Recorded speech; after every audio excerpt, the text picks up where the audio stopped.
এই সিরিজের 1 থেকে 3 নম্বর এপিসোড আমি আগের ভিডিওতে একসাথে এক্সপ্লেন করেছি। না দেখে থাকলে আগে দেখে নিতে পারেন, লিঙ্ক প্রথম কমেন্টে আছে। তা চলুন আজ 4 নম্বর এপিসোড থেকে সম্পূর্ণ গল্পটাই বলে শোনাবো। কিন্তু মিরার রিপোর্ট দেখায় কোনো ভয়ঙ্কর অশুভ শক্তির উপস্থিতি লক্ষ্য করা যাচ্ছে এখানে। রাশিদেরা ঠিকই বুঝতে পারে ঘরের মধ্যে ভৌতিক পরিবেশ তৈরি হয়। আসলে যারা নিজের শরীরে সিবনকে ডেকে হাজির করেছে। এভাবেই ঘরের ভেতরে ভৌতিক পরিবেশ সৃষ্টি করে রাশিদদের উপর ক্ষিপ্র হয়ে উঠেছিল। তবে রাশিদও কম যায় না, সে তো শক্তিশালী দোয়া পরে রুকিয়া করতে শুরু করে। এভাবে রাশিদ জাহারার গোলাম অপশক্তি সিবনকে বোতলবন্দি করে নিতে পেরেছিল। জিনটা কিন্তু এখন বোতলে বন্দি। জাহারা নিস্তেজ হয়ে পড়ে এবং তার চেহারা যেন কদাকার হতে নেই। কিন্তু যাহারা আকুতি নিয়ে জানাই সিবনকে মুক্ত করে দাও রাশিদ। কিন্তু রাশিদ জানতে চাই, আমার মাকে কেন মারলে তুমি? তবে বিশেষভাবে লক্ষ্য করলে দেখা যায় জাহারা রাশিদকে গোপন কিছু তথ্য দিতে চাইছিল তার মায়ের মৃত্যুর ব্যাপারে। কিন্তু হঠাৎই জাহারাকে অদৃশ্য থেকে শ্বাসরোধ করে শেষ করে দেওয়া হয়। তার মানে এখানে তৃতীয় কোনো শত্রু আছে। যাই হোক, জাহারার মৃত্যুর খবর দিতে রাশিদ যাবে কিছু গ্রামবাসীকে ডেকে আনতে। তাই মীরা যেন বসে জাহারার মৃতদেহ দেখাশোনা করে আর রাশিদ কিছু সময়ের ভেতরে চলে আসবে। এভাবে রাশিদ তো বের হয়। এখন মীরা একা বসে আছে লাশের পাশে বসে থাকাটা বেশ অস্বস্তিকর ছিল। কিন্তু মীরাকে পেছন থেকে আঘাত করে অচেতন করে দেয় মিস্টার ফু নামের ব্যক্তিটা। আসলে মিস্টার ফু এসেছিল জাহারার কালো জাদুর রিচুয়াল প্যানেল থেকে কিছু প্রয়োজনীয় জিনিসপত্র চুরি করতে। দেখা যায় মিস্টার ফু জাহারার ব্যবহার করা কয়েকটি জিনিস ব্যাগে ভরে নেয়। এরই মধ্যে আবার রাশিদ ফিরে এসেছিল। রাশিদ মীরাকে হুঁশে ফিরিয়ে জিজ্ঞাসা করে, কি হয়েছে তোমার? মীরা জানাই, মনে হলো পিছন থেকে কেউ আমাকে আঘাত করেছিল। কিন্তু মিস্টার ফু এখানে দাঁড়িয়ে আছে, সে তো রাশিদদের দেখে এখান থেকে কেটে পড়ার চেষ্টা করে। তবে রাশিদ তো কিছুটা বুঝতে পারে এই ঘরের মধ্যে কেউ একজন আছে। যেহেতু এটা কাঠের তৈরি ঘর, পায়ের শব্দ হচ্ছিল। তবে এতক্ষণে মিস্টার ফু কিন্তু পালিয়ে গেছে। রাশিদ ঘরের বাইরে এসেও খুঁজে দেখছিল, কিন্তু এরই মধ্যে মিস্টার ফু গুপ্ত আঘাত করে রাশিদকে চেতনাহীন করে ফেললে। তাছাড়া মিস্টার ফু রাশিদদের পকেট থেকে তার মায়ের নেকলেসটা নিয়ে পালিয়ে যায়। তাহলে এই নেকলেসটা এত কেন গুরুত্বপূর্ণ সবার কাছে? এইদিকে বাড়িতে সুরায়া দেখতে পাই তাদের ঘরের বেশ দূরে আলো ঝলমল করছিল, মশালের মতো আলো। তবে আলোটা ধীরে ধীরে সুরায়ের কাছে আসতে নেয়। আর এর কিছুক্ষণের মধ্যেই সুরায়াকে অপহরণ করেছিল কিছু দুর্বৃত্তরা। মানে ওই আলোওয়ালা লোকগুলো ছিল কিছু অপহরণকারী লোকজন। সুরায়াকে কেন অপহরণ করা হলো এটা একটু পরে জানা যাবে। তবে এদিকে মীরা ঘর থেকে বের হয়ে রাশিদকে পড়ে থাকতে দেখে ফাঁকা জায়গায়। এতক্ষণে পাক হাসান এসে পড়েছেন জাহারার মৃত্যুর খবর পেয়ে। আর মীরা এবং পাক হাসান মিলে রাশিদকে হুঁশে ফিরিয়ে আনে। এবার রাশিদ হাসানকে বলে দেয় যাহারা আসলে ব্ল্যাক ম্যাজিশিয়ান এবং শয়তানের পূজারী ছিল। হাসান বিশ্বাসই করতে পারছে না যাহারা এতটা খারাপ ছিল। কিন্তু রাশিদ লক্ষ্য করে তার পকেটে সে নেকলেসটা নেই, ওটা চুরি করে নিয়েছে। রাশিদ অবাক হয়, এই নেকলেসটা কেন এত গুরুত্বপূর্ণ সবার কাছে? এইদিকে পুরো গ্রাম রটে যায় যাহারা আর বেঁচে নেই। রামলি এসেও তার বাবা জোহরকে খবরটা জানিয়ে দেয় যে জাহারা মরে গেছে। জোহর বলে, তার মৃত্যুর খবর আমি তোমার আগেই জেনেছি। এবার জোহর জাহারাকে কবর দিতে রওনা করে। এর মধ্যে সুরি এসে রামলিকে বলে সুরায়া ঘরে নেই, তাকে পাওয়া যাচ্ছে না। কান্না করছিল সুরি। এদিকে জাহারাকে কবর দেওয়া হয়ে গেছে। জোহরের পেছনে মাস্টার মাইন্ডের মিস্টার ফু দাঁড়িয়ে আছে। এখন রাশিদ তার বাবাকে বলে, আপনার বিশ্বাস করা উচিত ছিল জাহারা আমার মাকে মেরেছে। সে ব্ল্যাক ম্যাজিক করে বা কালো জাদু করে। এখানে রাশিদ জাহারার সেই ওষুধের ল্যাব রিপোর্টটা দেখিয়ে বলে তার মধ্যে বিষাক্ত পদার্থ ছিল এবং এটি কালো জাদুর একটি উপাদান। তবে এখানে জোহর ক্ষিপ্র হয়ে রাশিদ এবং মীরাকে ধমক দিয়ে জানাই, তোমরা খুব বেশি বাড়াবাড়ি করছো, যেটা সত্যই আমার মিজাজকে খারাপ করে দিয়েছে। তাই রাশিদ যেন দ্রুত শহরে ফিরে যায়। এই রাতে রাশিদ পাক হাসানকে সাথে করে জঙ্গলের ভেতর যাচ্ছিল বোতলবন্দি সিবন জিনটাকে মাটি চাপা দেওয়ার জন্য। তবে মিস্টার ফু লুকিয়ে রাশিদদের ফলো করছিল। এইভাবেই পাক হাসান এবং রাশিদ কিছু রুকিয়া করে বোতলবন্দি জিনটাকে মাটি চাপা দিয়ে দেয়। সম্পন্ন করা হয় এই প্রক্রিয়া এবং তারা চলে যায়। তবে রাশিদরা চলে যাওয়ার পরেই মিস্টার ফু এখানে এসে বোতলটা খুঁড়ে বের করছিল। এইভাবেই মিস্টার ফু সিবন জিনটাকে উদ্ধার করে তাকে বিশেষ প্রক্রিয়ায় মুক্ত করে দিয়েছিল। এখন এই সিবন জিন মিস্টার ফুর হয়ে গোলামি করবে। তার মানে মিস্টার ফু গুটি গুটি পায়ে এগিয়ে যাচ্ছে জোহরের বিরুদ্ধে ষড়যন্ত্রে। বাড়িতে ফিরে রাশিদ দেখে সুরি কান্নাকাটি করছে। সুরায়াকে এখনও পাওয়া গেল না। সুরি খোঁজ নিয়েছে বাড়িতে, সুরায়া নানার বাড়িতেও যায়নি। রামলি তো সুরিকে গালমন্দ করছিল কেন সে সুরাইকে দেখে শুনে রাখতে পারেননি, তার গাফিলতির জন্য সুরাই নিখোঁজ। তবে এরই মধ্যে সুরাইয়ের নানা মিস্টার ফু পুলিশ নিয়ে এসেছে এই বাড়িতে। পুলিশদের বলা হয় গ্রামের সকল প্রবেশ পথ অবরোধ করে রাখতে, কোনোভাবেই যেন গ্রাম থেকে কেউ বের হতে না পারে এবং নতুন লোকজন আসতে না পারে। এইদিকে জঙ্গলের ভেতর মিস্টার ফুয়ের ছেলে ফুয়াং এবং ডাকাত সর্দার তাদের পরবর্তী প্ল্যান নিয়ে আলোচনা করছিল। আসলে এরাই সুরাইকে অপহরণ করেছে। মূলত এরা চাচ্ছে জোহরকে ব্ল্যাকমেইল করে টিনের খনি হাতিয়ে নিতে। এই রাতে রাশিদরা আবারও এসেছিল জাহারার বাড়িতে। কারণ হলো রাশিদের নেকলেসটা হারিয়ে গেছে এই বাড়ি থেকেই। এখানে খুঁজে দেখবে ওটা পাওয়া যায় কি না। রাশিদও বুঝতে পারছিল ওই নেকলেসটার ভিতরেই অনেক রহস্য লুকিয়ে আছে। কিন্তু এরই মধ্যে লাইট ফ্লিকার হয়ে ভয়ঙ্করভাবে বশীভূত হয় মীরা। কোনো একটি খারাপ শক্তি মীরাকে পজেস্ট করে ফেলেছে। রাশিদ বলে, কে তুই? এখন মীরা মিশ্র কণ্ঠে জবাব দেয়, এটা আমার বাড়ি, আমি জাহারা। রাশিদ বলে, জাহারা তো মারা গেছে। এটা বলে রাশিদ মীরার দিকে তাকিয়ে রুকিয়া করতে শুরু করেছিল। আবার এইদিকে মিস্টার ফু এসে বলে, জোহর শোনো, সুরাইকে অপহরণ করেছে ফুয়াং এবং ডাকাত সর্দার, কারণ আমি তাদের প্ল্যানে রাজি হইনি। এভাবে মিস্টার ফু এবং জোহর বেরিয়ে পড়ে সুরাইয়ের কাছে। তাই রামলি যেন বাড়িতে থেকে সুরির দেখাশোনা করে। এইদিকে রাশিদের রুকিয়া সহ্য করতে না পেরে মীরাকে নিয়ে পালিয়ে যায় শক্তিটা। ঘরের মতো চেঁচামেচি শুনে ফাঁক হাসান এসে পড়েছিল। তারা জঙ্গলের ভেতর মীরাকে খুঁজতে বের হয়। তবে হঠাৎ ফাঁক হাসান জাহারাকে দেখতে পায় জঙ্গলের ভেতরে। বহুজন এটা জাহারা। তবে পাক হাসান কেমন বশ হয়ে যেন এই অবয়বের পেছনে হেঁটে যাচ্ছে। মানে পাক হাসান কিছুতেই বুঝতে পারছে না যে জাহারা তো মারা গেছে, এই চেতনা যেন তার ভেতরে নেই। তবে এদিকে রাশিদ তার আধ্যাত্মিক শক্তির প্রভাবে রুকিয়া করে জানতে পেরেছিল মীরা কোথায়। আর মীরাকে একটি গাছের নিচে খুঁজে পেয়েছিল রাশিদ। কিন্তু রাশিদ এসে দেখে বিরুদ্ধ হাসানকে অদৃশ্য একটি শক্তি যেন গাছের সাথে লতা পাতা দিয়ে পেঁচিয়ে নিচ্ছে, তাকে মেরে ফেলতে নেই। রাশিদরা ফাঁক হাসানকে টেনে বের করছিল। তবে বিরুদ্ধ হাসান মোটামুটি সুস্থ আছেন। অন্যদিকে মিস্টার ফু এবং জোহর এসে কথা বলছিল সুরাইয়াকে অপহরণ করে আনা ডাকাত সদস্যের সাথে। এখন এই ডাকাত সদস্যটি জোহরকে বলে, সর্দার বলেছে জোহর যদি তার টিনের খনির 50-50 ভাগ দেয় তাহলে সুরাইয়াকে ছেড়ে দিবে। মানে জোহরের টিনের খনি থেকে যত লাভ আছে সে লাভ থেকে 50% দিতে হবে ডাকাত দলদের, তাহলে সুরাইয়াকে ওরা ছেড়ে দিবে। আর জোহর যদি রাজি না হয় তাহলে সুরাইয়াকে জীবিত ফিরে পাওয়া স্বপ্ন হবে মাত্র। কিন্তু জোহর বলে, টিনের খনির কোনো অংশ তোমরা পাবেন না, এটা আমার ব্যক্তিগত খনি, এটাকে আমি সাধনা করে পেয়েছি। তবে এটা শুনে জোহরকে গান পয়েন্ট করে নেয় ডাকাতরা। কিন্তু জোহর এবার চাতুরতার সাথে বলে, আচ্ছা ঠিক আছে, আমি ভাগ দিতে রাজি, কিন্তু তার আগে আমি তোমাকে বলতে চাই আমি কিভাবে খনিটা পেয়েছিলাম। জোহর এবার ডাকাত সদস্যের কানে কানে কথাগুলো বলছিল। কিন্তু বোকা ডাকাত সদস্য তো জানেই না এটা ছিল মরণ ফাঁদ। মানে জোহর মায়াবী মন্ত্র ফুঁকে দিল তাদের কানে, যেমনটা মিস ব্রাউনকে দিয়েছিল। তাই এভাবেই ডাকাত সদস্য কিন্তু বশীভূত হয়ে তার সকল সাঙ্গপাঙ্গকে গুলি করে শেষ করে দিয়েছিল। অতপর সে জোহরদের পথ দেখিয়ে সুরাইয়ের কাছে নিয়ে যায়। তবে এদিকে কিন্তু আর একটা মিরাক্কেল ঘটে যায়। রাশিদরা তো ছিল এই জঙ্গলের মধ্যেই, তারাও ডাকাত সর্দারের ঘাঁটি দেখে ফেললে। তবে ডাকাতরাও কিন্তু রাশিদদের ধরে ফেলেছিল। তবে রাশিদ এখানে একটা জিনিস দেখে খুবই অবাক হয়, সুরাইয়ের মামা ফোয়াং অপহরণের সাথে জড়িত। মানে ডাকাত সদস্যের সাথে ফোয়াং রয়েছে। রাশিদ ফোয়াংকে বলে, তোমার আপন ভাগিনাকে কীভাবে এখানে আনতে পারলে? তুমি কি মানুষ নাকি অন্য কিছু? কিন্তু এখানে ঘটে যায় ভয়ানক ঘটনা। দেখা যায় মিস্টার ফু ডাকাতে সেই সদস্যকে পজেস্ট করে দেয়। মানে সেও মন্ত্র কিছু পরে তাকে পজেস্ট করে ফেলেছিল এবং তার মধ্যে একটি জিন পরিবেশ করিয়ে দিয়ে কমান্ড করে, এখানে সবাইকে শেষ করে দাও, শুধুমাত্র আমার নাতনি সুরাইয়া ব্যতীত। মানে সুরাইয়া ব্যতীত সবাইকে হত্যা করতে কমান্ড করে দেয়। এইভাবেই ডাকাত সদস্য এসে এলোপাতারে গুলি ছুটতে থাকে। অনাবাঞ্ছিত আক্রমণে অধিকাংশই তো মারা যায়। তবে রাশিদের সাথে ডাকাত সর্দারের মারপিট হয়েছিল। একে অপরের উপর পাল্টা লড়াইতে ডাকাত সর্দারের মৃত্যু হয়। ঠিক এভাবে কাকতালীয়ভাবে রাশিদের মাধ্যমে সুরাইয়াকে বাড়িতে আনা সম্ভব হয়েছিল, যদিও সেখানে একাধিক মানুষের ষড়যন্ত্রের গভীর জাল বিছানো ছিল। যাই হোক, সুরি মেয়েকে জড়িয়ে ধরে কান্না করে দেয়। কিন্তু জোহর এখনও জানত না তার বন্ধু মিস্টার ফু তার গোপনে তার বিরুদ্ধে ষড়যন্ত্রে লিপ্ত। তাই এই রাতে রাশিদ স্বপ্নে দেখে তার মা তাকে বলছে, রাশিদ এই বাড়ি থেকে চলে যাও, তারা খুব শক্তিশালী, তাদের সাথে জড়িয়েও না। রাশিদ বলে, শয়তান হেরে যায়, জিতে যায় সত্য, তাই আমি ভয় পাবো না। তবে এই কথা শুনে তার মা যেন হাসতে শুরু করে দেয়।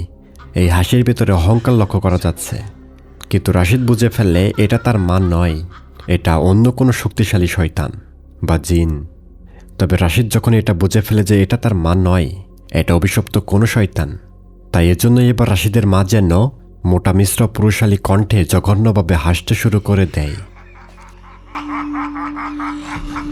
এইসব দুঃস্বপ্ন এবং মহা টেনশন থেকে রাশিদ উস্তাদ ডানকে কল করে জানায়, উস্তাদ, এখানের পরিস্থিতি এবং রহস্য আমি বুঝে উঠতে পারছি না, ঠিক ভয় পাচ্ছি আমি।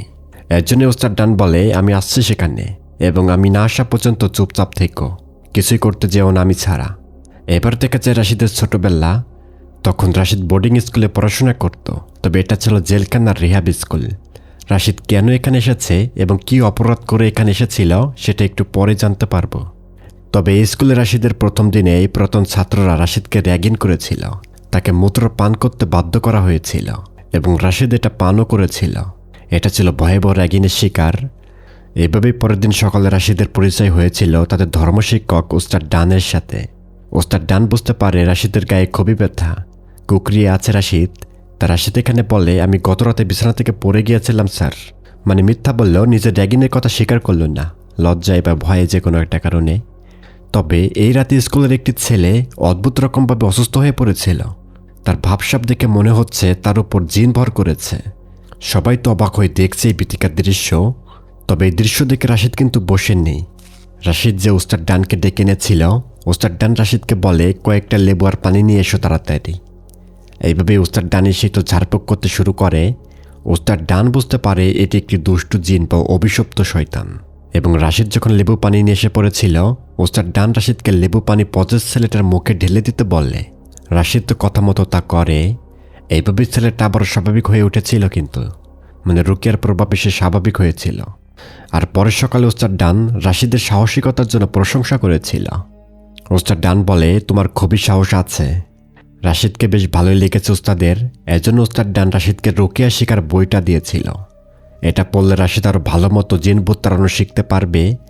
আর ওস্তাদ ডানও কিন্তু রাশিদকে বইটা দিল তার ভালো লাগা থেকে, যেহেতু রাশিদ অনেক সাহসী, এজন্য র্যান্ডমলি দিয়েছিল আসলে। তবে এদিকে রাশিদদের বাড়িতে রাশিদের মা সাদিয়া মীরার বোন লাইলাকে নিজেদের বাড়িতে এনে কাজে দিয়েছিল। এই হলো ছোট সময়ের লাইলা। আসলে লাইলার বাবাকে রাশিদই মেরেছিল। এজন্যই রাশিদকে রিহাব স্কুলে পাঠানো হয়েছে তাকে সংশোধন করার জন্য। এবং যেহেতু রাশিদের মাধ্যমে লাইলাদের বাবা মারা গেছেন, এজন্য এতিম লাইলা এবং মীরার দায়িত্ব নিয়েছে রাশিদদের পরিবার। মীরা এবং লাইলার দায়িত্ব নেওয়ার ব্যাপারটা ছিল রাশিদের মায়ের অন্যতম একটি সেরা মানবিকতার উদাহরণ। যেহেতু মীরা এবং লাইলার বাবা মারা গেছেন, কি করবে এরা, এতিম, এজন্য দায়িত্ব নিয়েছিল সাদিয়া, যেটা সত্যই প্রশংসনীয়। তাই এরকমই একদিন রাশিদ স্কুলের পেছনে গাছের নিচে বসে রুকিয়া বইটা পড়ছিল। তবে এরই মধ্যে দেখা যায় এই স্কুলেরই একটা ছেলে অশুভ শক্তিতে যেন বশীভূত হয়েছে। তাছাড়া সে যেন ভয়ঙ্কর রকমভাবে রাশিদের উপর হামলা করে দেয়। মানে এই শক্তিটা চাচ্ছে না যে রাশিদ উস্তাদের বইটা পড়ুক এবং পড়ে রুকিয়া শিখুক। তবে দেখা যায় রাশিদের সাহসিকতা, দোয়া এবং ঝাড়ফুঁক করার মাধ্যমে রাশিদ ছেলেটাকে সুস্থ করে তুলেছিল। প্রথমবার রাশিদ নিজের চেষ্টায় অশুভ শক্তির বিরুদ্ধে লড়াই করল। বেশ ভালোই আত্মসাহসিকতা জেগে উঠেছিল রাশিদের মধ্যে।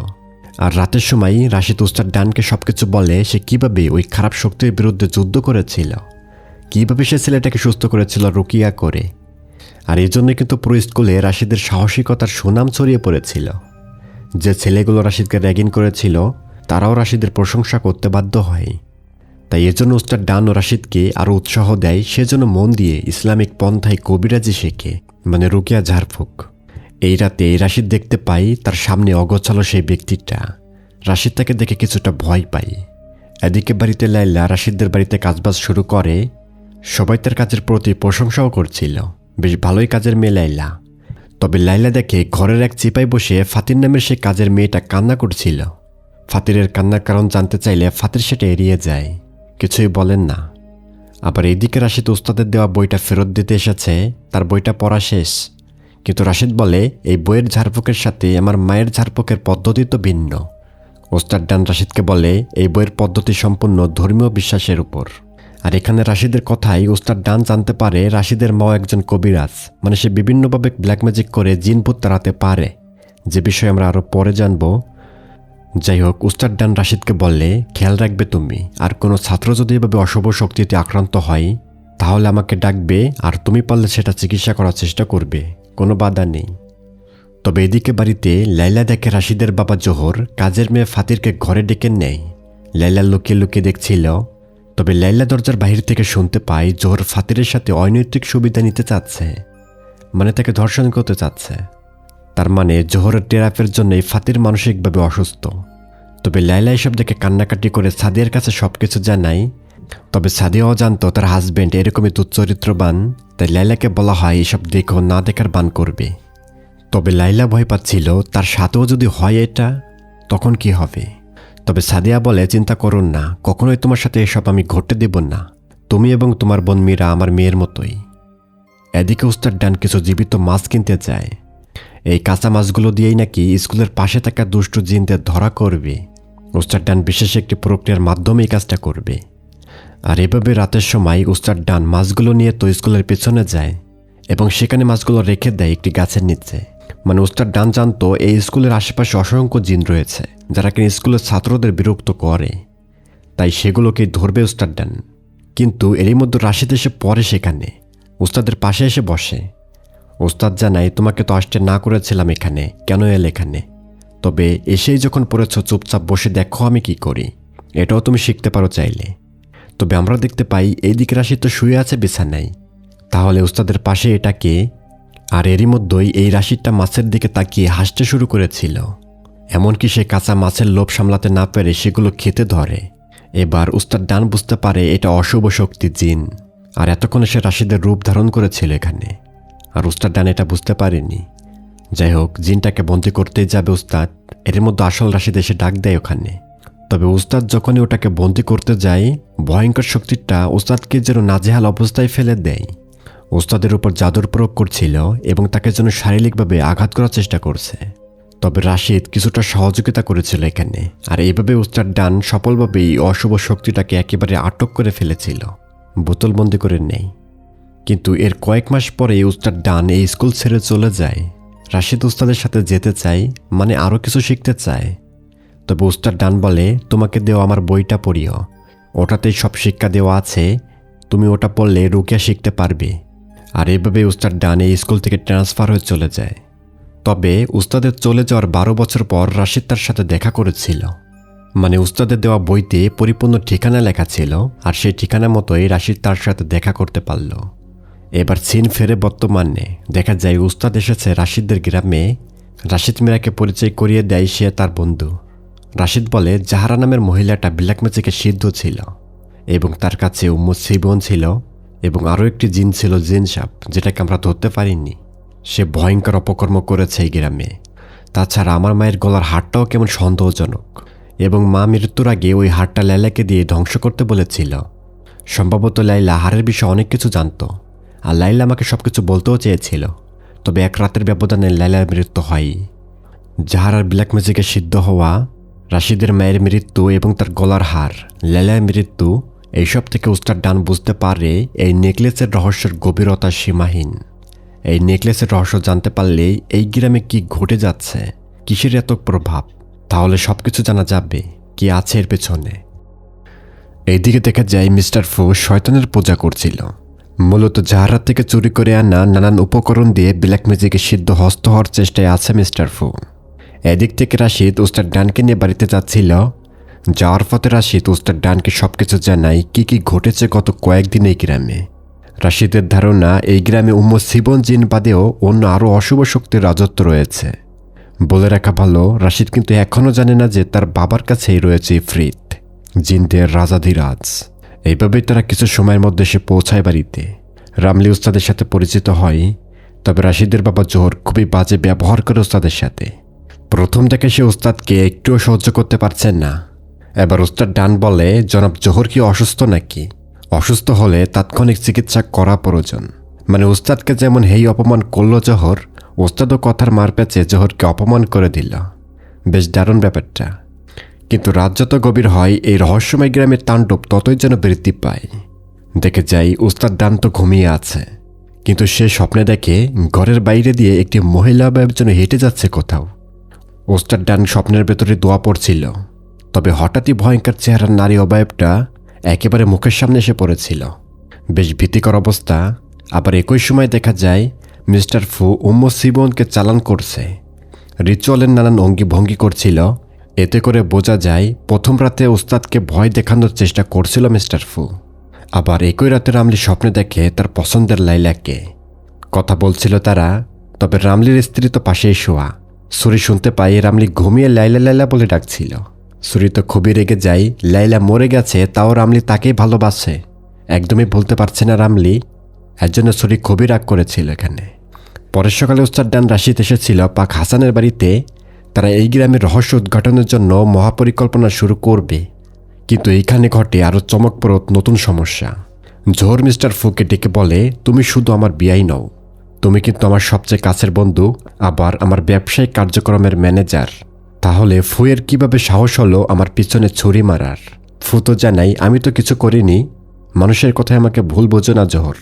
কিন্তু জোহর বলে, তুমি ভাবছো আমাকে বোকা বানাতে পারবে তাই না? তোমার কাছে জাহারার কালো জাদুর সিদ্ধ উপকরণ আছে, তুমি ব্ল্যাক ম্যাজিকের সাথে জড়িত এবং সিবন জিনকে নিয়ন্ত্রণ করার চেষ্টা করছো, এবং সেই জিনকে দিয়েই আমার ক্ষতি করতে চাও, আমার ব্যবসা হাতিয়ে নিতে চাও। এবার ফু তো ধরা পড়ে গেছে। এর জন্যই ফু বলে, আমি সারা জীবন তোমার দাস হয়ে থাকতে চাই না, আর আমি তোমাকে শেষ করে দিয়ে এই বিশাল সম্পদ এবং আধিপত্যের জায়গা করে নিব। তার মানে এখন জোহর এবং ফুয়ের সম্পর্কে ফাটল ধরেছে। এইদিকে জঙ্গলের ভেতর এসেছে উস্তাদ ডান এবং রাশিদ। পাকা হাঁচানো আছে তাদের সাথে। আসলে উস্তাদ ডান এক ধরনের গাছের ডাল সংগ্রহ করতে এসেছে এখানে, যেগুলো তার পরবর্তী কোনো সময় কাজে লাগবে। কিন্তু এইদিকেই গল্পের সবচেয়ে গুরুত্বপূর্ণ রহস্য রিভিল হয়। সুরি ঝগড়া করছে রামলির সাথে। রামলি কেন এখনও লাইলাকে ভুলে সুরি এবং তার মেয়েকে ভালোবাসছেন না? কেন রামলি মনোযোগী হচ্ছে না তাদের প্রতি? এবার রামলি বলে, তোমার ভেতরটা তো পচা দুর্গন্ধময়। মানে হলো ফ্ল্যাশব্যাকে দেখা যায় লাইলার মৃত্যুর আগের রাতে সুরি গিয়েছিল জাহারার বাড়িতে। রামলিও গোপনে সুরির পিছন নিয়েছিল যে সুরি যাচ্ছে কোথায়। এভাবে সুরি যখন জাহারার বাড়িতে আসে, সুরি জাহারাকে বলে লাইলাকে কালো জাদুর বান মেরে শেষ করে দিতে। তবে জাহারা প্রস্তাব দেয়, আমি কাজটা করতে পারি, কিন্তু একটি জীবনের বিনিময়ে আরেকটি জীবন দিতে হবে আমায়। এখানে জাহারা সুরির কানে কানে বলেছিল সে কি চায়, যেটা আমরা পরে জানব। তাই লাইলাকে শেষ করে দিয়ে রামলির ভালোবাসা পাওয়ার জন্যই সুরি জাহারার সকল অদ্ভুত প্রস্তাবে রাজি হয়েছিল। এভাবে জাহারা সিবনকে দিয়ে লাইলাকে শেষ করেছিল সে রাতেই। তার মানে এখন পরিষ্কার লাইলাকে হত্যা করা হয়েছে কালো জাদুর মাধ্যমে। এখন রামলি সুরিকে চড়থাপ্পড় দেয়, রাগের বহির্প্রকাশ এগুলা। এরই মতো জোহর আসলে রামলি জানাই, যতটা ঘটেছে সবই আপনার দোষ বাবা। রামলির কথা হলো, তার বাবা কেন এই সুরির সাথে বিয়ে দিল তাকে? সে তো লাইলাকে বিয়ে করতে চেয়েছিল। কিন্তু এর পরে দেখা যায় জোহর সুরিকে নিজের রুমে ডেকে পাঠায় এবং একটি চেয়ারে বসিয়ে কোনো কথা না বলে সুরির শরীরে ইফরিতকে ডেকে হাজির করে। ইফরিত হাজির হয়ে বলে, আমাকে কেন ডেকেছ জোহর? জোহর জানাই, সাহায্য করো ইফরিত, আমি চাই সিবন এবং জিন সাপকে আমার গোলামি করতে বলল। কারণ ফু আমার সাথে বিশ্বাসঘাতকতা করে চলছে, তাই এই জিনগুলো ওর কাছ থেকে সরাতেই হবে। না হলে ফু ওইসব জিন দিয়ে আমার ব্যবসা সহ আমাকে নিচে নামিয়ে ফেলবে। এর জন্য ইফরিত যা চাই জোহর তা বলি করতে প্রস্তুত। কিন্তু ইফরিত বলে, যদিও আমি সিবন এবং জিন সাপের রাজা, তবে তাদের তোমার প্রতি গোলামি করতে বাধ্য করাটা এতটাও সহজ হবে না। তবে জোহর তো নাসরবান্দা, যে কোনো কিছুর বিনিময়ে ওই সকল খারাপ শক্তি চায়। এর জন্য ইফরিত বলে, আমি তোমার সন্তানের রক্ত চাই। মানে জোহরকে তার কোনো একটি সন্তানকে বলি করতে হবে। এভাবে জোহর নিজের সন্তানকে বলি করতে রাজি হয়। তবে কোন সন্তানকে বলি করলো এটা এখনই জানা যায় না। এইদিকে এখনও রাশিদরা ছিল জঙ্গলের ভেতরে। তারা সেই সব বিশেষ গাছের ডাল সংগ্রহ করছিল। কিন্তু হঠাৎই রাশিদ একা পড়ে যায়, পথ হারিয়ে ফেলার মতোই। কিন্তু রাশিদ দেখতে পাই পাক হাসান যেন অবশ্যের মতো হয়ে হেঁটে যাচ্ছে। সে নিজেকে অনুসরণ করতে জানায় রাশিদকে। মানে এই পাক হাসান যেদিকে যাবে রাশিদ যেন সেদিকেই যায়। তবে রাশিদ বুঝতে পারে এখানে ঝামেলা হয়ে গেছে। এজন্য পিছন থেকে পাক হাসানকে লাঠি দিয়ে মারতে যায়, কিন্তু সেটাও সম্ভব হয়ে ওঠে না। কিন্তু রাশিদ দেখে কালো কাপড়ে আবৃত একজন ভয়ানক অবয়ব তার দিকে আসছিল। দেখতে বেশ ভয়ঙ্কর। মানে দূর থেকে মিস্টার ফু তার দুষ্টু জিনগুলো পাঠিয়ে দিয়ে রাশিদদের বিভ্রান্ত করার নেশায় মাতোয়ারা। তবে এইদিকে ওস্তাদ ডান দেখে রাশিদ তার পেছনে নেই। আবার এখানে পাক হাসানকেও মিস্টার ফুয়ের জিন সাপে বশ করে পজেস্ট করে ফেলেছে। ওস্তাদ তো রাশিদকে ডেকেও তার সারা শব্দ পায় না।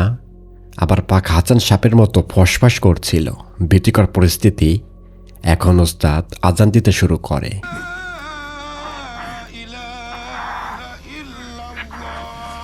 পবিত্র আজানের ধ্বনি কোনো মতে সহ্য করতে পারে না হাসান। কিন্তু এদিকে রাশিদের সামনে থেকে কালো কাপড়ে আবৃত জিনিসটা অদৃশ্য হয়ে পড়ে। এই মুহূর্তে কোনোই ক্ষতি করতে পারল না রাশিদের। এবার রাশিদ আজানের ধ্বনি অনুসরণ করে ওস্তাদের কাছে আসতে পারে। তবে পাক হাসান সাপের মতো ফসফাস করে গাছে উঠে পালাতে চায়। গাছে উঠে গিয়েছিল। এখানে ওস্তাদ ডান রুকিয়ার মাধ্যমে বিরুদ্ধ হাসানকে কিছুটা স্বাভাবিক চেতনায় ফিরিয়ে আনতে পারে। অতঃপর তারা বাড়ির দিকে ফিরে যাবে। কিন্তু এখানেই ঘটে অবিশ্বাস্য ঘটনা। দেখা যায় মিস্টার ফুয়ের পাঠানো ভয়ঙ্কর উম্মত সিবন রাশিদকে পজেস্ট করে ফেলেছে। বশীভূত এখন রাশিদ, আর রাশিদ এর জন্য দৌড়ে চলে যায় মিস্টার ফুয়ের বাড়িতে। মানে ওই জিনটা রাশিদকে মিস্টার ফুয়ের কাছে নিয়ে যায়। রাশিদের পেছনদের ওস্তাদরা তো এসে পড়ে এই বাড়িতে। দেখা যায় মিস্টার ফু তার অদ্ভুত বাচন ভঙ্গি দিয়ে রাশিদদের মাধ্যমে ওস্তাদদের উপর হামলা করিয়েছিল। মানে রাশিদ যেন ওস্তাদদেরকে মারধর করতে শুরু করে। ওস্তাদ ডান পবিত্র কোরআনের শক্তি দিয়ে রাশিদকে হোশে ফেরাতে সক্ষম হয়। বেশি সময় পজেস করে রাখতে পারেনি রাশিদকে, কিন্তু আবারও মিস্টার ফু রাশিদকে ভীষণভাবে ধরে ফেলে। মানে রাশিদের উপর জাদুর প্রভাব ঘটাচ্ছিল ফু। তবে এখানে ওস্তাদ তার অনুগত কিছু জিন এবং রুকিয়ার সাহায্যে মিস্টার ফুকে নাজেহাল অবস্থায় ফেলে দেয়। এমনকি ফুয়ের ভেতরে থাকা জিনটাকে বোতলবন্দি করে নেয়। তবে ওস্তাদ এবং মিস্টার ফুয়ের এইসব তাণ্ডব দূর থেকে লুকিয়ে সবই দেখছিল জোহর। তার মানে এবার ষড়যন্ত্রের নতুন অধ্যায় খুলবে রাশিদের বাবা জোহর। এদিকে রামলি ঘুমিয়ে আবারও প্রেমিকা লাইলাকে স্বপ্নে দেখে। লাইলা বলছে, আমি বড় একা রামলি, আমার ভয় লাগছে।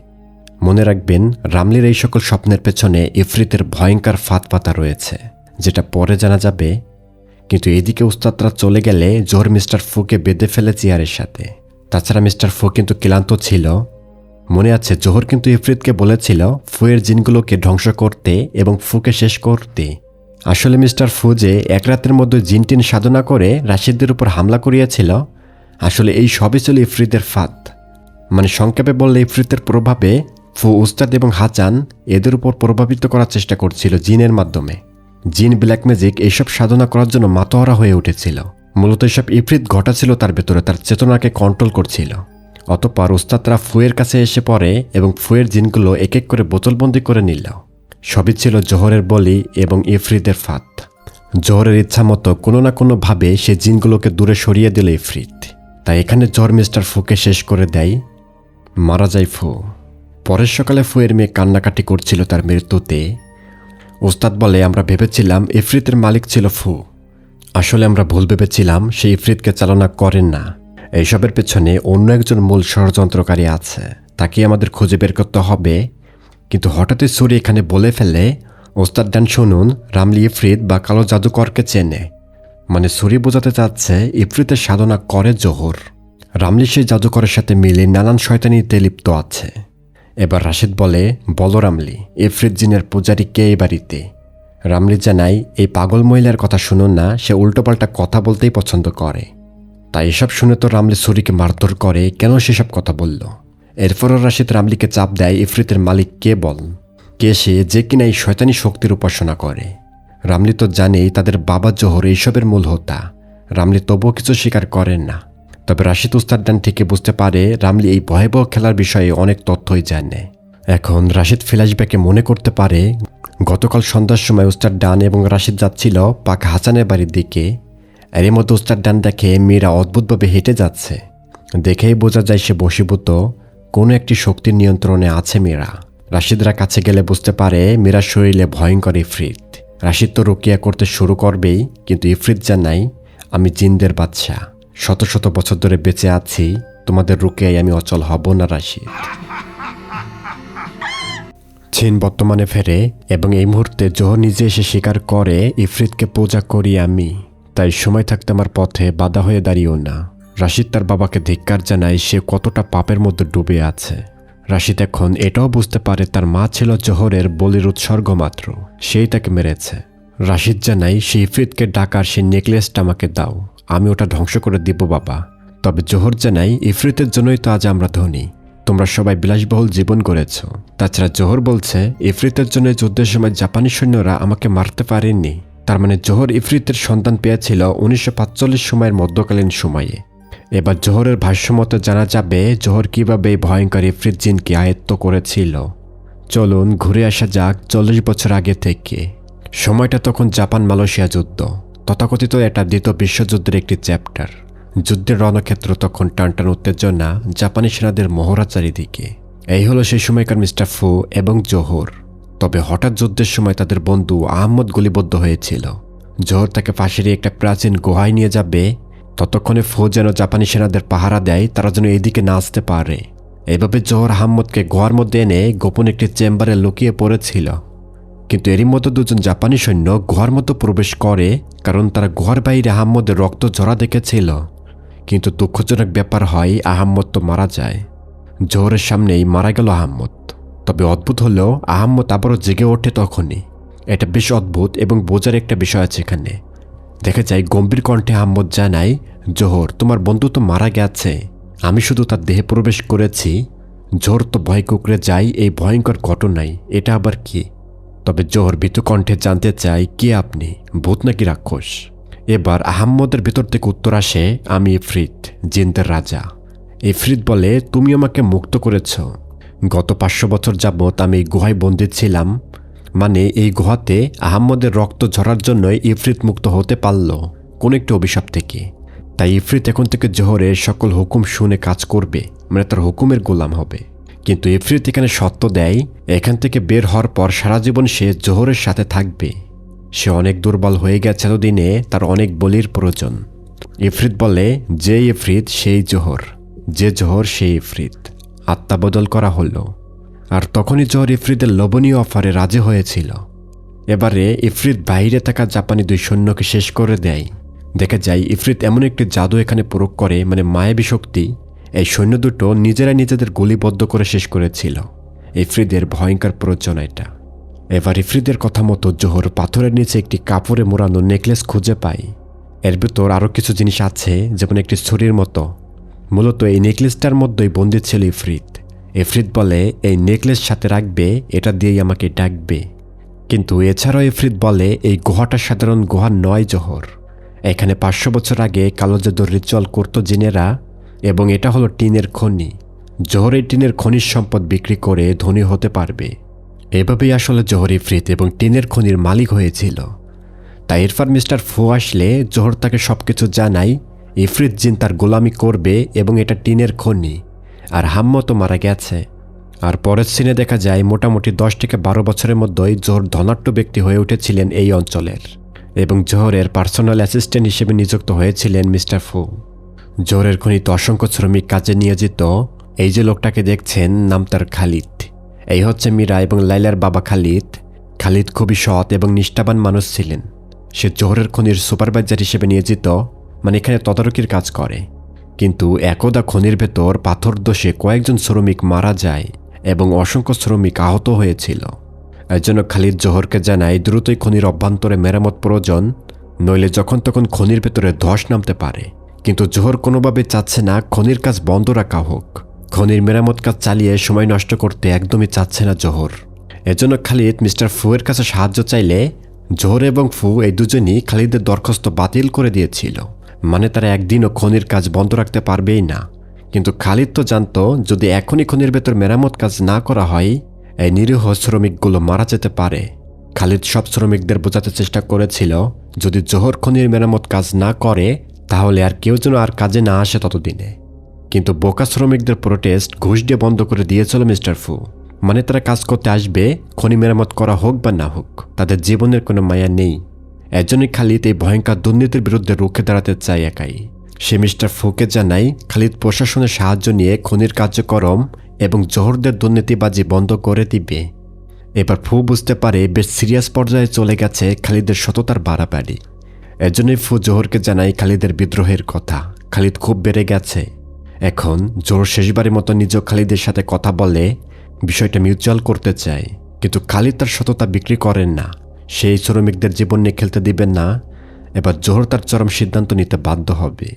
জোহরদের সাথে ঝামেলায় জড়িয়ে খালিদ বাড়িতে যেয়ে তার মেয়ে লাইলা এবং মীরাকে বলে, আজই আমরা এই গ্রাম থেকে চলে যাব, অমানুষে ভরে গেছে এই গ্রাম। তবে মীরা এখান থেকে কোনো মতে যেতে রাজি নয়, কারণ মীরার সাথে জোহরের ছেলে রাশিদের বন্ধুত্ব ছিল।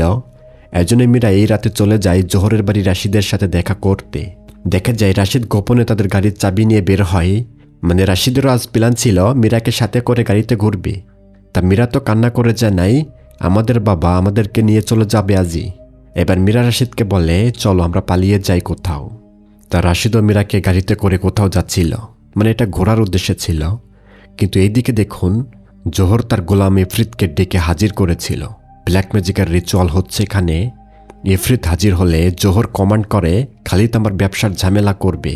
সে বিদ্রোহ তৈরি করার চেষ্টা করছে খনির শ্রমিকদের মধ্যে। তাই ইফরিত যেন খালিদকে শেষ করে দেয়। তার বাড়াবাড়ি আমার একদমই সহ্য হচ্ছে না। ইফরিত জানাই তাই হবে। এইদিকে দেখা যায় মীরার বাবা খালিদ টেলিফোন বুথ থেকে থানায় কল করেছে। সে নাকি জোহরের বিরুদ্ধে মামলা করবে। কিন্তু কথা শেষ না হওয়ার ভিতরেই হঠাৎই ইফরিত এসে হাজির হয়। ভয়াবহ জিনের প্রভাবে কল তো বিচ্ছিন্ন হয়। আবার একই রাস্তা দিয়ে রাশিদরা গাড়ি চালিয়ে আসছিল। তবে ইফরিত খালিদের শরীরে ঢুকে খালিদকে নিয়ন্ত্রণ করে নেয়, তাকে আত্মহত্যা করতে বাধ্য করেছিল। মানে ইফরিত খালিদকে রাশিদের গাড়ির সামনে ফেলে শেষ করে দিয়েছিল। তাহলে মীরার বাবা এইভাবে রাশিদের গাড়ির নিচে পড়ে মারা গিয়েছিল। এর জন্য মীরা বাবার মৃত্যুর জন্য রাশিদকে দোষারোপ করে, যেহেতু রাশিদই গাড়িটা চালাচ্ছিল। যদিও এখানে রাশিদের কিন্তু বিন্দু পরিমাণও দোষ ছিল না। পরের সকালে রাশিদের বিরুদ্ধে মামলা হয়। এভাবে রাশিদকে জেলখানার রিহাব স্কুলে পাঠানো হয়। মানে জোহর ক্ষমতার জোরে রাশিদকে কারাগার থেকে রক্ষা করতে পেরেছিল, তাই আপাতত তাকে জেলখানার রিহাব স্কুলে পাঠানো হয়েছিল। এভাবে রাশিদের মা সাদিয়া বেগম জোহরকে বলেছিল, যেহেতু মীরা এবং লাইলার বাবা বেঁচে নেই, আমাদের ছেলেই তাই মৃত্যুর কারণ। তাই মীরাকে জোহর বিদেশে ডাক্তারি পড়াশোনা করতে পাঠিয়ে দেয় এবং লাইলাকে এই বাড়িতে রেখে বড় করতে রাজি হয়। আসলে এটা রাশিদের মায়ের বিশেষ অনুগ্রহ ছিল। এখন চীন বর্তমানে ফেরে। রাশিদ সব শুনেও তার বাবার কালো জাদুর প্রতি সদয় হতে পারেন না। সে কোনোভাবেই এই জিনের সাহায্য মেনে নিতে পারছে না। রাশিদ পাগলের মতো সে অভিশপ্ত নেকলেসটা খুঁজছিল। জোহর বলে, ইসলামিক ঝাড়ফুঁক কিছুই হবে না ইফরিতের ক্ষমতার কাছে। তার ক্ষমতা মহাশক্তিশালী, সে যা ইচ্ছা তাই করতে পারে। কিন্তু রাশিদ জবাব দেয়, তুমি তো নরকের পচা কীটের সাথে চুক্তিবদ্ধ হয়েছ বাবা, যার কোনোই ক্ষমতা নেই। সে শুধু পারে ধোকা দিতে, মিথ্যা বলতে। এখানে জোহর রাশিদের গায়ে হাতও তুলেছিল এই কথার জন্য। মানে জোহর তার কালো জাদু ইফরিতের বিরুদ্ধে কোনো অভিযোগই সইতে পারছিল না। অশান্তি এবং গভীর ষড়যন্ত্রের মুখোশ উন্মোচন হয় এই পরিবারের। উস্তাদ ডান রাশিদকে সান্ত্বনা দিচ্ছে, তাড়াহুড়া করা যাবে না রাশিদ, ধৈর্য নিয়ে ইফরিতের বিরুদ্ধে যুদ্ধ করতে হবে। আর রামলি তো লুকিয়ে শোনার চেষ্টা করছিল রাশিদ এবং উস্তাদ তাদের বাবার বিরুদ্ধে নতুন কোনো পদক্ষেপ নেওয়ার প্ল্যান করছে কি না। রামলি তার বাবাকে বলে, রাশিদ এখনও ছোট, তাকে ক্ষমা করে দাও, তাকে মেরো না বাবা, যতই হোক তার ভাই তো এটা। জোহর বলে, আমাকে এসব বোঝাতে হবে না, তুমি বরং তোমার ভাইকে বোঝাও, সে যেন আমার পথে বাধা না হয় এবং আমার কালো জাদুর পক্ষ নিয়ে কাজ করে। তাহলে আমরা আরও ধনী হতে পারবো, এই পুরো দেশের সবচেয়ে প্রভাবশালী হতে পারবো। এই দিন পর রাতে মীরা ক্লিনিকের কাজ শেষ করে প্রতিনিয়তই বাড়িতে ফিরছিল। তবে পেছন থেকে কেউ একজন মীরাকে অপহরণ করে নেয়। তবে দেখা যায় মীরাকে অপহরণ করেছে রাশিদের বাবা জোহর। মীরার হাত বাঁধা, আবার জোহর অদ্ভুত রিচুয়ালে মগ্ন। সম্ভবত ইফরিতের দেওয়া সত্য অনুযায়ী মীরাকে বলি করবে জোহর, যেহেতু মীরা ছিল কুমারী। রাশিদ তো মীরাকে কোথাও খুঁজে পায় না। তবে রাশিদ তো আন্দাজ করতেই পারছিল মীরাকে হয়তো তার বাবা কিডন্যাপ করেছে। এজন্য রাশিদ রামলিকে ধমক টমক দিয়ে বের করতে চায়, মীরাকে পাওয়া যাচ্ছে না, আর বাবা কোথায় বলো। উপায় না পেয়ে রামলি বলে, বাবা হয়তো তার অফিসের বাড়িতে আছেন। এইভাবে রামলি সাথে করে রাশিদদের সেইখানে নিয়ে গিয়েছিল। বাইরে থেকে দরজা তো বন্ধ, কিন্তু দেখা যায় ঘরের মতো জোহর তার কালো জাদুর রিচুয়াল সম্পূর্ণ করে মীরাকে বলি করার প্রস্তুতি নিচ্ছিল। কালো জাদুর রিচুয়াল প্যানেলের উপর রক্ত দিতে হবেই কুমারী মেয়ের। এখানে মীরা তো মৃত্যু ভয়ে জোহরের কাছে প্রাণ ভিক্ষা চাইছে। তবে অবশেষে রাশিদ তার দরজা ভেঙে ভেতরে ঢুকেছিল। রাশিদ তার বাবাকে থামার জন্য অনুরোধ করছিল, কিন্তু সবচেয়ে চাঞ্চল্যকর ঘটনা ঘটে যায়। রামলি তার বাবার হাত থেকে চাকুটা নিয়ে সোজা জোহরের পেটে মেরে দেয়। রাশিদ বাবার মৃত্যুতে চিৎকার করে কান্না করে দেয়। কিন্তু রামলি কেন তার বাবাকে শেষ করল, এটা জানার জন্য যেতে হবে গতরাতের ফ্ল্যাশব্যাকে। দেখা যায় গতরাতে ইফরিত রামলির স্বপ্নে সে প্রলোভন করে, রামলি যদি আবারও লাইলাকে জীবিত ফিরে পেতে চায়, তাহলে রামলি যেন তার বাবা জোহরকে শেষ করে দেয়। এবং জোহর শেষ হলে ইফরিত রামলির কথা মতো কাজ করবে, ঠিক তার বাবার মতোই। এবং এরপর ইফরিত লাইলাকে জীবিত করে দিবে। আসলে রামলির দুর্বলতার সুযোগ নিয়ে ইফরিত জোহরকে শেষ করল। তার মানে রামলিকে পাপিষ্ট করার ফাঁদ এঁটেছে ইফরিত, ঠিক তার বাবার মতোই। এইভাবেই জোহরকে সমাধিস্থ করা হয়। মীরা রাশিদকে ধন্যবাদ জানাই। তাছাড়া রাশিদকে সান্ত্বনা দেওয়ার জন্য মীরা বলে, আমি তোমার বাবা জোহরকে ক্ষমা করে দিলাম, সে যা আমার সাথে করেছে আমি সব কিছু ক্ষমা করে দিলাম। এই রাতেই দেখা যায় রামলি তার বাবার কালো জাদুর উপকরণ নিয়ে ইফরিতকে ডাকছিল। কারণ রামলি তো ইফরিতের কথা মতো কাজ করেই দিয়েছে, তার বাবাকে তো শেষ করে দিয়েছে। তাই ইফরিত যেন এবার লাইলাকে জীবিত করার উপায় বলে দেয়। রামলির ডাকে ইফরিত হাজির হয়ে বলে লাইলাকে জীবিত করতে হলে প্রথমে একটি কালো ছাগলের রক্তে এই নেকলেসটা ভিজিয়ে রাখবে, এবং ইফরিত এখানে একটা মন্ত্র শিখিয়ে দেয়, এবং ইফরিতের দেওয়া মন্ত্র এটা পাঠ করে রক্তমাখা নেকলেসটা লাইলার লাশে ফরিয়ে দিতে হবে। অতঃপর লাইলা জ্যান্ত হয়ে পড়বে। আমি সে মন্ত্রটা ভিডিওতে প্রকাশ করছি না। এদিকে জোহরের মৃত্যুর খবর রাশিদরা ছুরিকে জানায়। রাশিদ বলে বাবার কালো জাদুর সমস্ত উপকরণ, এমনকি সে গলার হারটাও ঘরে নেই, সম্ভবত রামলি নিয়ে পালিয়েছে। তবে ছুরি কিন্তু মনে মনে খুশি যে জোহর বেঁচে নেই, কারণ ছুরি আগেই আন্দাজ করেছিল তার বাবার হত্যাকারী হচ্ছে জোহর। এই রাতে মীরা স্বপ্নে দেখে ভয়াবহ কিছু। মীরা যেন দেখছে কেউ একজন লাইলার কবর খুঁড়ে লাইলার লাশ টেনে টেনে বের করতে নেই, কিন্তু লাশটা কে বের করছে তার মুখ দেখা যাচ্ছে না। মীরা তো স্বপ্নের ভেতরে সে লাচ্চরের মুখ দেখতে পারেনি। আর পরের সকালে মীরা কবরস্থানে গিয়ে দেখে আসলেই তো কবরে লাইলার লাশ নেই, লাশটা চুরি হয়ে গেছে। রাশিদ উস্তাদ সবাই ছিল। এই লাশ চুরির পেছনে কী কারণ এবং কে আছে এটাই ভাবার বিষয়। মীরা মনে করছে চুরি করেছে এই অপকর্মটা, তবে উস্তাদ বলে এটা চুরির কাজ হতে পারে না, এর পেছনে কালো জাদু বা কোনো কবিরাজ জড়িত। ফাঁকা হাসানের ধারণা এই কাজের পেছনে রামলি জড়িত থাকতে পারে। এইদিকে দেখা যায় সত্যই রামলি চুরি করেছে লাইলার লাশটা। আসলে ইফরিতের কথা মতো রামলি লাইলাকে জীবিত করতে চায়, আর ইফরিতের কথা মতোই রক্তে ভেজা নেকলেসটা লাইলার গলায় পরিয়ে দিয়েছিল রামলি। রামলির পাগলামি একদমই বেড়ে গেছে। রামলি তো লাইলার লাশের সামনে বসে রিচুয়াল সম্পন্ন করেছিল ইফরিতের কথা মতো, কিন্তু সত্যই লাইলার দেহ যেন নড়াচড়া করে ওঠে। সম্ভবত কোনো কালো জাদুর প্রভাবে লাইলার দেহে কোনো অশুভ শক্তি প্রবেশ করে লাইলার দেহ দখল করবে। আর এই রাতে রাশিদরা তাদের বাবার অফিসে এসে বাড়িতে এসে পড়ে। তারা এসে দেখে তোর সত্যই রামলি ভেতরে বসা। রাশিদ জানতে চায় বাড়ি চল রামলি, ছুরি অপেক্ষা করছে তোমার জন্য। কিন্তু রামলি বলে আমি লাইলাকে নিয়ে সুখে থাকবো এখানে, আমি আর ছুরির সাথে থাকবো না। এবার লাইলাকে ডাকা হয়। দেখা যায় লাইলা অন্য রুম থেকে হেঁটে হেঁটে এখানে এসে পড়ে। একদমই রোমাঞ্চকর বিষয়, লাইলার জন্য হুবহু আগের মতোই। মীরা তার বোনকে দেখে আবেগপ্রবণ হয়ে গেছে, তার কাছে যেতে নেয়। কিন্তু রাশিদ তো দোয়া পড়ে রোকিয়া করতে শুরু করে দেয়। জোরে জোরে দোয়া পড়ছিল। রাশিদরা তো ভালো করেই জানে এটা জিন শয়তানের মায়াবী ছলনা, কারণ মৃত ব্যক্তি কখনোই জীবিত হতে পারবেন না, এটা তো সম্ভবই না। তবে রোকিয়া শুরু হওয়ার সাথেই লাইলার অবয়বটা সহ্য করতে না পেরে চলে যায়। রামলি রাশিদকে বলে দয়া করো ভাই, আমি লাইলাকে হারাতে চাই না, আর তুমি চলে যাও, আমি এভাবেই লাইলার সাথে থাকতে চাই। মীরা পাশের রুমে যে লাইলাকে জড়িয়ে ধরেছিল, কিন্তু পাকা চান লাইলাকে বাড়ি মারতেই যেন ওটা শুকনো একটি শরীরে পরিণত হয়। এবার ওস্তাদ রাশিদ এরা সবাই এসে বুঝতে পারে এটা আসলে উম্মু সিবন জিন ছিল, যে কিনা ইফরিতের কথা মতো লাইলাকে জীবিত করার নাটক করে ধোঁকা দিচ্ছিল রামলিকে। এখন উম্মু সিবনকে বন্দি করে ফেলতে চায় ওস্তাদরা, কিন্তু রামলি এখানে রাশিদদের গান পয়েন্ট করে নেয়। এই গানটা ছিল তার বাবা জোহরের। পাশের রুমে যে দরজাও বন্ধ করে দেয় রামলি, কিন্তু লাইলার ভেতরে থাকা শক্তিটার অবস্থা ভালো না। এজন্য রামলি সে অভিশপ্ত ছাগলের রক্ত পান করিয়ে আবারও লাইলাকে শক্তি এনে দেয়। তাই আজ রাতের মতো উস্তাদরা আপাতত ফিরে যায়। পরের সকালে উস্তাদরা আবারও এসে রোকিয়ার উচ্চ মাধ্যম প্রয়োগ করতে শুরু করে দেয়। দেখা যায় রামলি এবং লাইলা শুয়ে আছে, কিন্তু উস্তাদরা বাড়ি আসা মাত্রই লাইলা বুঝতে পারে তার বিপদ আসন্ন। রামলি তো গভীর ঘুমে শুয়ে আছে।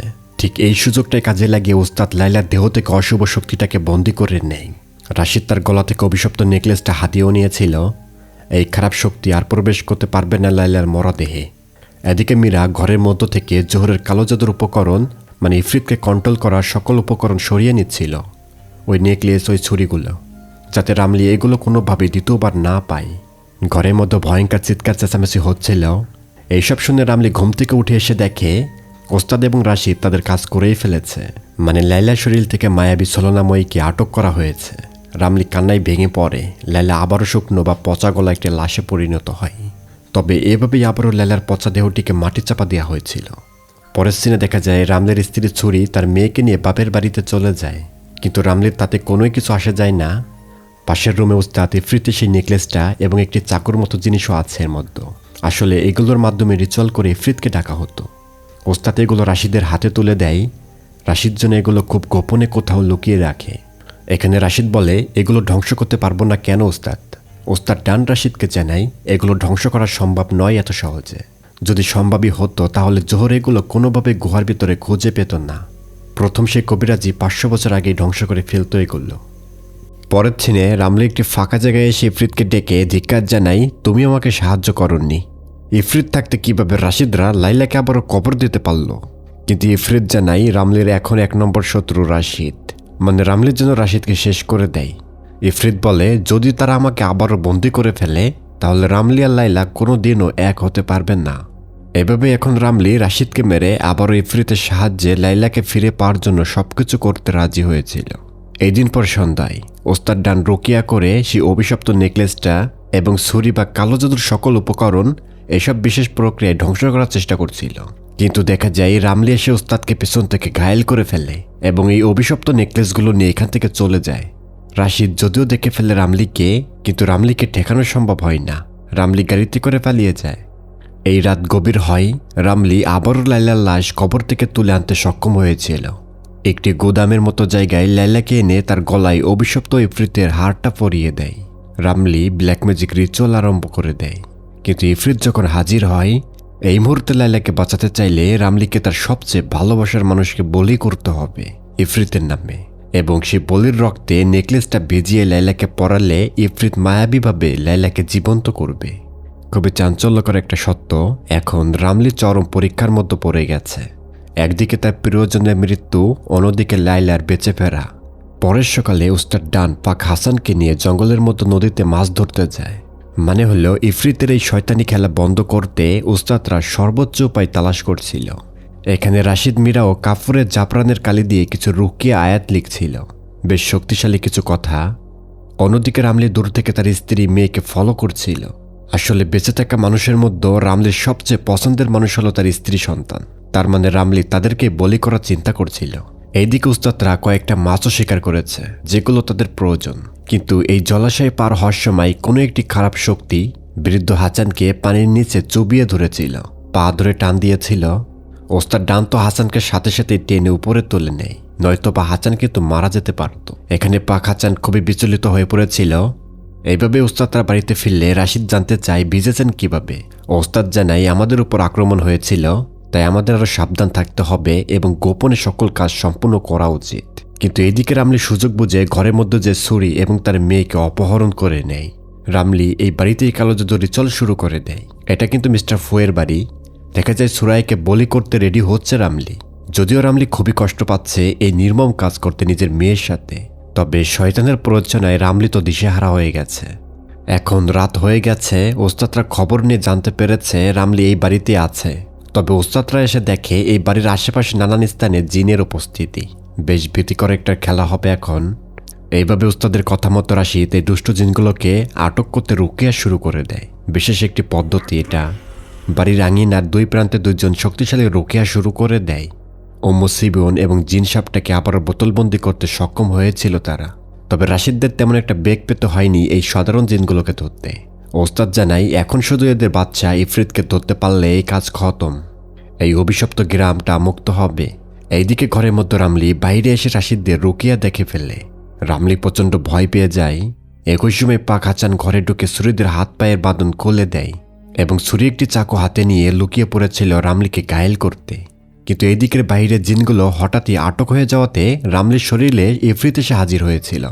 ইফরিত এর জন্য রামলির গায়ে এসে ভর করেছে, কারণ সে আগেই দেখেছিল পাক হাসান তার বলির শিকারকে মুক্ত করে দিয়েছে। এবার তাদের মতো ধস্তাধস্তি আরম্ভ হয়।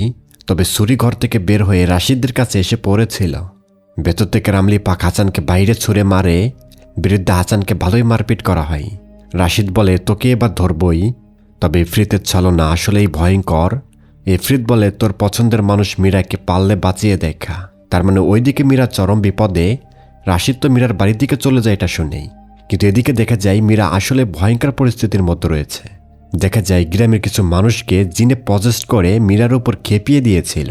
তারা ঘরের মধ্যে ঢুকে মীরাকে নানান ভয়ভীতি দেখাচ্ছে, আবার জানালা দিয়ে হাতও বাড়াচ্ছে। তার মানে মীরা ইফরিতের ভয়ঙ্কর নজরে পড়ে গেছে। কিন্তু রাশিদ এসে মীরাকে ঘরের মধ্যে কোথাও খুঁজে পায় না। ওস্তাদরা এসেও জানতে পারে মীরা ঘরে নেই। এখন সবাই আশঙ্কা করছে মীরার সাথে হয়তো ভয়ঙ্কর কিছু ঘটে যাচ্ছে। এবার রাশিদ বুঝতে পারে মিস্টার ফুয়ের বাড়িতে ওটা ইফরিত ছিল না, আসলে ওটা ছিল অন্য একটি জিন। মানে রাশিদদের বোকা বানিয়ে এইদিকে ইফরিতের কথা মতো রামলি মীরাকে অপহরণ করে নিয়ে গেছে, বলি করবে হয়তো। তার মানে ওখানে রামলির রূপ ধারণ করে অন্য একটি জিন ছিল। এবং প্রকৃত রামলি কিন্তু মীরাকে অপহরণ করেছে। তার মানে ইফরিতের চালাকির কাছে ওস্তাদরা ধোঁকা খেয়েছে। কিন্তু এরই মধ্যে এখানে দাঁড়িয়ে থাকা ছুরির শরীরে ইফরিত হাজির হয়ে ভয়ঙ্করভাবে বিভৎসভাবে হাসতে শুরু করে। রাশিদ বলে, তুই ধূর্ত, চালাক এবং অভিশপ্ত, তবে তোর শক্তি খুব দ্রুতই শেষ হতে যাচ্ছে। তবে ছুরির শরীর থেকে ইফরিত বলে, যদি মীরাকে জ্যান্ত ফিরে পেতে চাস তাহলে ছুরি এবং সুরায়াকে জোহরের খনির মধ্যে এনে রামলির হাতে তুলে দে। রামলি তাদের বলি করবে আমার নামে। এইদিকে দেখা যায় মীরাকে রামলি এই গুহায় আটক করে রেখেছে। এখানে রামলি জাদুর প্রভাব দেখিয়ে মীরাকে বিভ্রান্ত করছিল তার বোন লাইলার রূপ ধারণ করে। এর বেশ কিছুক্ষণ পর রাশিদদা খনিতে এসে দেখে রামলিও আছে এখানে। তাছাড়া খনিতে কাজ করা প্রত্যেকটা শ্রমিক পজেসড হয়ে আছে।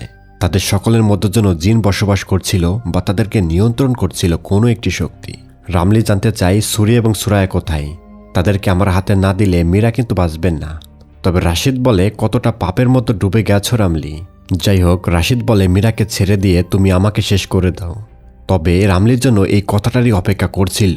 এই অফারে তো রামলি রাজি হয়ে যায়, কারণ ইফরিত তো আগেই বলেছিল রামলিকে তার ভাই রাশিদকে শেষ করতে হবে। তার মানে কতটা নিখুঁত ফাঁদ এঁটেছিল ইফরিত, চিন্তা করুন। এইভাবেই শুধুমাত্র রাশিদকে রামলি খনির ভেতরে নিয়ে যায়। খনির মধ্যে মীরা রাশিদকে দেখে সাহস পায়। তবে মীরার জন্য রাশিদ নিজেকে উৎসর্গ করবে এটা জেনে মীরাও মর্মাহত হয়ে পড়েছিল। কিন্তু রাশিদ তার ভাইকে অনেক কিছু বলে বোঝানোর চেষ্টা করছিল যেন সে এই সকল শয়তানি কার্যকলাপ বাদ দিয়ে দেয়। এদিকে উস্তাদের কথা মতো পাক হাসান সাথে থাকা কাঁচা মাছ সরিয়ে দিয়েছিল। কাঁচা মাছ দেখে এখানে থাকা বশীভূত শ্রমিকেরা মাছগুলো খেতে আরম্ভ করেছিল। ঠিক এই সুযোগটাই উস্তাদরা গুহার মধ্যে প্রবেশ করতে পারে। কিন্তু ভেতরে রাশিদ তার ভাইকে হাদিস কোরআন দিয়ে বুঝিয়ে তওবা করতে বলে। দেখা যায় রাশিদ যেন রামলিকে বুঝিয়ে এই সকল শয়তানি কার্যকলাপ থেকে বের করেই ফেলেছিল। তারা দুই ভাই জড়িয়ে ধরে কান্না করছিল। দেখে মনে হচ্ছে রামলি তার ভুল বুঝতে পেরেছে, কিন্তু না, রামলি শুধরায়নি। সে ইফরিতের ষড়যন্ত্র থেকে বের হতে পারেননি। ভাইকে জড়িয়ে রাখা অবস্থাতেই রামলি রাশিদের পেটের এক কোণে চাকুটা বসিয়ে দিয়েছিল। বিশ্বাসঘাতক রামলি রাশিদকে ভয়ঙ্করভাবে ঘায়েল করে দিয়েছিল।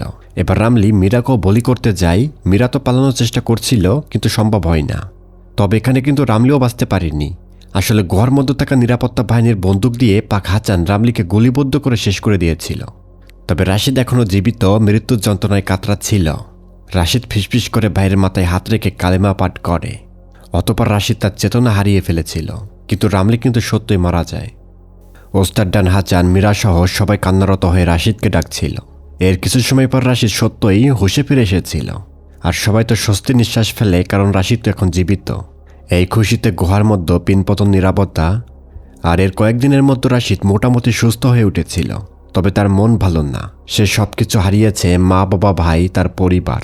ব্ল্যাক ম্যাজিক জিনের উপাসনা করতে যেয়ে ধ্বংস হয়ে গেছে পরিবার। ছুরিও ক্ষমা চায়, কারণ সে রাগের বশীভূত হয়ে লাইলাকে বাজেভাবে শেষ করেছিল। এজন্য ছুরি তবা করে ক্ষমা চায় তার কুফরি করার জন্য। আর রাশিদ শুধু নীরব হয়ে বসে আছে। একসময় ওস্তাদ ডান মীরাকে সাথে করে গুহার মধ্যে শস্য ছিটিয়ে রুকিয়া করে গুহাটা বন্ধ করছিল, কারণ এই গুহা থেকেই তো ইফরিত জাগ্রত হয়েছিল। ওস্তাদের সাথে ছিল অভিশপ্ত সেই নেকলেসটা এবং কালো জাদুর সকল উপকরণ, যার সাথে ইফরিত জড়িত। কিন্তু এখানেই ঘটে অদ্ভুত ঘটনা। এটার জন্য মীরা নয়, মীরার শরীরে ইফরিত। এভাবে ইফরিত মীরার মাধ্যমে ওস্তাদকে প্রচণ্ড জোরে মাথায় আঘাত করে ওস্তাদকে অচেতন করে দিয়েছিল। অতঃপর ইফরিতের প্রয়োজনীয় সকল উপকরণ নিয়ে চম্পট দেয়। একই সময় রাশিদ যাচ্ছিল মীরার খোঁজে তার বাড়ির দিকে, কিন্তু পথের মাঝে গাড়ির সামনে মীরাকে দাঁড়িয়ে থাকতে দেখে রাশিদ। তবে গাড়ি থেকে রাশিদ নামা পর কাউকে দেখতে পায় না, যেন অদৃশ্য হয়ে গেল ওটা। তবে এইদিকে বাড়িতে মীরা এসে হাজির হয়েছে ছুরির কাছে। ভয়ঙ্কর অশুভ শক্তির জন্য ছুরিকে ঘিরে ধরেছে। চরম নাজেহাল অবস্থায় ছুরি। এদিকে রাশিদ পাক হাসানের মাধ্যমে সন্ধান পায় ওস্তাদ ডান এবং মীরা গিয়েছিল খনিতে। এভাবে রাশিদ এসে অবচেতন অবস্থায় উদ্ধার করেছিল ওস্তাদকে।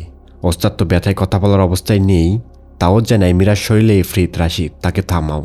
এইদিকে দেখা যায় মীরা ছুরিকে শেষ করে দিয়েছে। আসলে এখানে রহস্য দুইটা। একটা হলো মীরা সবসময় মনে মনে চাইতো লাইলার খুনের বিচার করতে।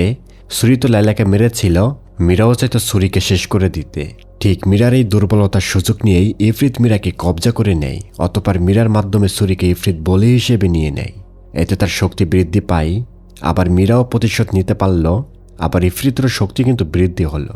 এসবের মধ্যে রাশিদ উস্তাদকে নিয়ে এসে পড়ে এখানে।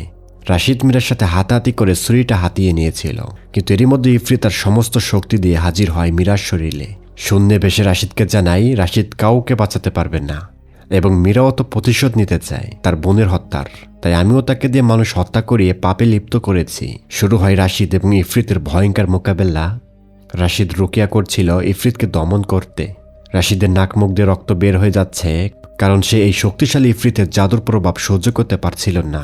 এরই মধ্যে উস্তাদ ডান এসে ইফরিতের পিঠে পবিত্র আল্লাহ নাম লিখে দেয় এবং রুকিয়ার উচ্চ মাধ্যম প্রয়োগ করে ইফরিতকে বোতলবন্দি করতে সক্ষম হয়েছিল। শেষ হয় খেলা। এর পরের সিনে দেখা যায় সেই ঘটনার পর থেকে মীরা মানসিকভাবে ভারসাম্য হারিয়ে ফেলেছে। আসলে মীরা ইফরিতের মায়াবী জাদুর প্রভাব সহ্য করতে পারেনি। মীরা এখন সবসময় তার মৃত বোন এবং বাবাকে দেখতে পায়। এরকমই একদা রাতে মীরা দেখে তার বোন এবং তার বাবা তাকে হাসপাতালে ছাদে যেতে বলে। অতঃপর মীরা তাদের পেছনে ছাদে উঠে যায়। দেখা যায় মীরাকে আত্মহত্যা করতে উস্কানি দিচ্ছে তারা। এইভাবেই মীরা নিজেই নিজেকে শেষ করে দিয়েছিল ছাদ থেকে লাফ দিয়ে। এই সিরিজ এবং এই গল্পের একদমই শেষে দেখা যায় রাশিদের বাড়ি থেকে তার বাবা মা ভাইয়ের স্মৃতি মনে রাখতে তাদের কিছু ফটো সাথে করে নিয়ে নেয় এবং পাক হাসানকে এই বাড়ির দেখাশোনার দায়িত্ব বুঝিয়ে দিয়েছিল। এভাবে রাশিদ তার ভাইজি সুরাইকে সাথে করে আবারও গ্রাম ছেড়ে চলে যাবে। তবে যাওয়ার আগে ওস্তাদ ডান পাক হাসানের হাতে ইফরিত জিন বন্দি বোতলটা দিয়ে জানায় এটা জঙ্গলের গভীরে অনেক মাটির নিচে পুঁতে রাখবেন, যেন কেউ কখনো এটা খুঁজে না পায়। এবং উস্তাদ ডান এটাও বলে সাথে সেই নেকলেস এবং ওই জাদুটোনার চাকুটা যেন একই সাথে পুঁতে রাখা হয়। এভাবে দেখা যায় পাক হাসান উস্তাদের কথা মতো ইফরিতকে মাটির নিচে পুঁতে দিয়েছিল এবং তাকে ডেকে আনার ব্ল্যাক ম্যাজিকের সমস্ত উপকরণ। ঠিক এভাবেই শেষ হয় ইফরিত সিনেমার গল্প। শেষ হয় ইফরিতের সাহায্য নিয়ে ধনী হওয়ায় এক অভিশপ্ত ইতিহাস। শেষ হয় কালো জাদুর প্রয়োগ করে ক্ষমতা পাওয়ার নেশা এবং ধ্বংস হয় ব্ল্যাক ম্যাজিকের সিদ্ধ কিছু পাপিষ্ট মানুষদের খেলা। তা কেমন লেগেছে জানিয়ে দিন কমেন্টে। প্রিয়জনদের কাছে শেয়ার করতে পারেন। এখানে বিদায় নিচ্ছি, ভালো থাকবেন।